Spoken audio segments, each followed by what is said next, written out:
indice CAC 40 termine la séance sur une note négative.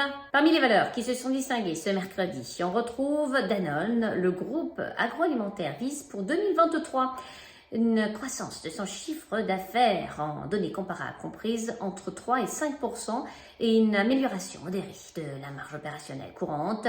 La société a fait état en 2022 d'un chiffre d'affaires net en progression de 13,9%, données publiées de 7,8% sur une base comparable à 27,6 milliards d'euros.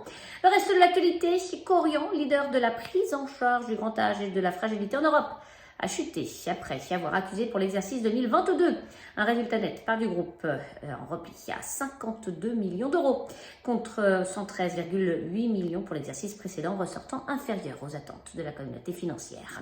Plastic Omnium, l'équipementier automobile, a de son côté enregistré en 2022 un bénéfice opérationnel en hausse de 20% à 364 millions d'euros. Le groupe a dégagé un flux de trésorerie disponible de 243 millions d'euros, dépassant largement les prévisions contre 251 millions un an auparavant.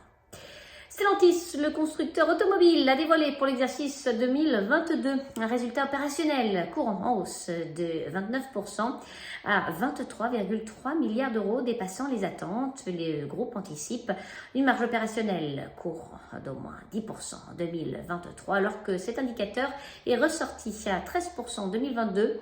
Stellantis va lancer en 2023 un programme de rachat d'actions d'1,5 milliard d'euros.